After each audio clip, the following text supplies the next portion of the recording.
Yeah, I was just surveying the various matchups. Of course, we table it from an Oklahoma standpoint, and I offered up, what we've seen in the past against BYU in particular. But a trip to Orlando to take on UCF, when most likely that's never. And when I say never, I don't mean ever, ever. But who knows when that's going to happen? There's only so many non-conference games scheduled once Oklahoma would join the SEC.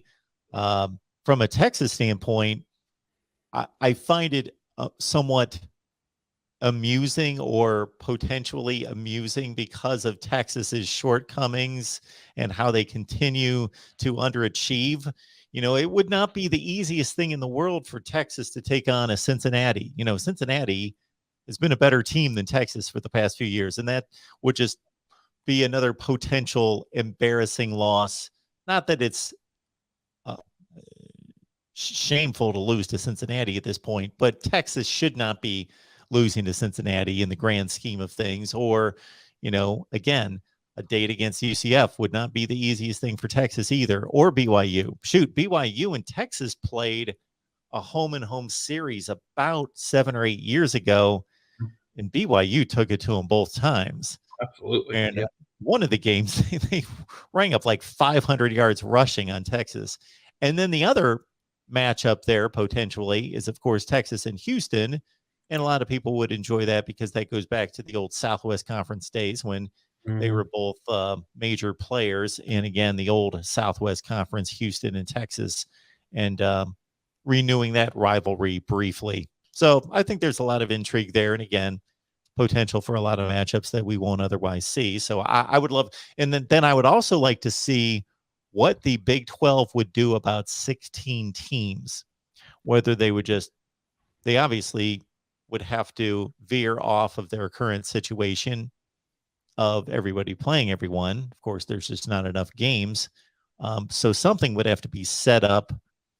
And regardless, the current format's not going to go on beyond that anyway, where everyone's playing everyone currently in the Big 12, even with the 4 coming in and the +2 net gain.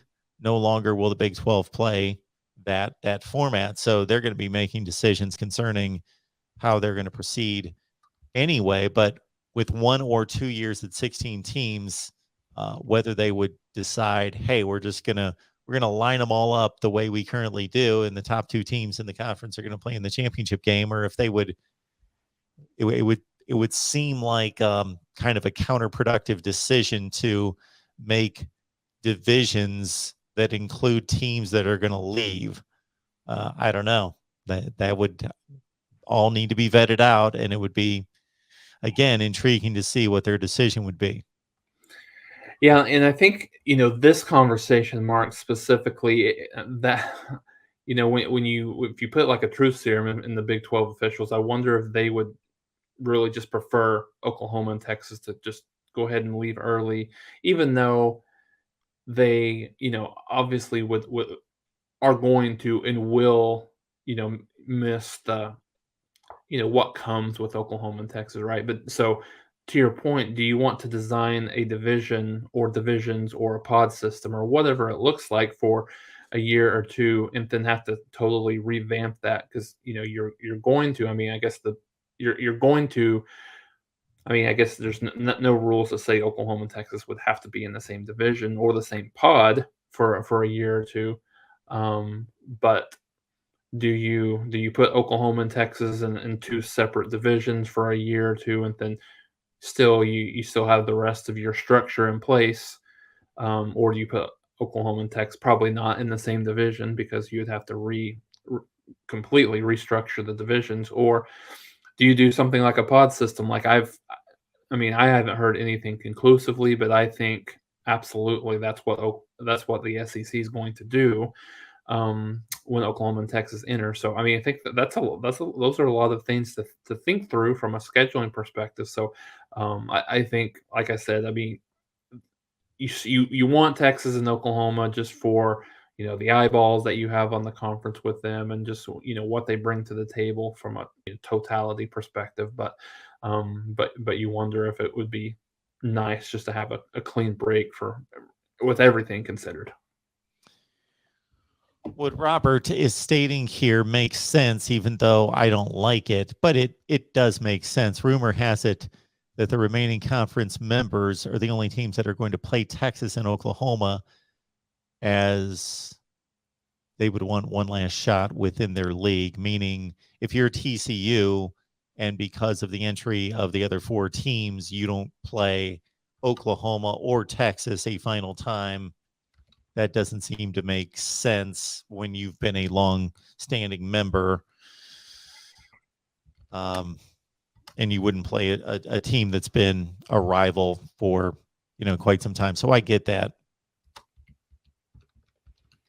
Yeah, I mean, I get that too as well. I mean, I think although it's going to be different, based on your perspective of Oklahoma and Texas. But I heard a lot of Texas people just kind of debating whether or not they were getting kind of the short end of the stick on game time schedules, getting the short end of the stick on, officials officiating calls because they're leaving the conference. And I think to that point, while that may not necessarily hold a lot of water, I think, but however, to that point, there are a lot of people that don't want to see Oklahoma and Texas succeed here in the last little bit, because I think, outside of Oklahoma and Texas, that they're kind of seen as, I think, traitors within the Big 12 conference, and not, holding that alliance and things like that. So I think having Baylor and Oklahoma State, I think if you probably got them to tell you the truth, they were thrilled with the fact that they had those two teams in the Big 12 championship game last year, and would like nothing more for it to be similar this upcoming season. Yeah, exactly. To your point, the Big 12 wants to make its new league look as impressive and as valuable as possible. And the worst case scenario would be that they play two more football seasons with Oklahoma and Texas, and Oklahoma and Texas play in the Big 12 championship game the next 2 years. That would be the ultimate bad look for the conference, to be basically saying our two best programs, even though in actuality, from a monetary or value standpoint, they are the two most important programs, and that's not going to change regardless of who wins what. But still, the look on the field to say, "Oh, our two best football teams are leaving," is not good. So that is also a good point, Jason. That's going to be interesting to keep an eye on that as well, to see how does this break look from the standpoint of whether a strong Oklahoma and Texas are leaving the Big 12 as, at the top of their game and ruling the conference, versus the Big 12 getting a shot in with other teams being able to keep Oklahoma and Texas out of the Big 12 championship game and kind of say, "We'll see you," and you weren't able to, win the league the last couple of years. Yeah. Yeah, no, like I said, it's all it's all interesting, especially with Oklahoma. Kind of their streak had been broken.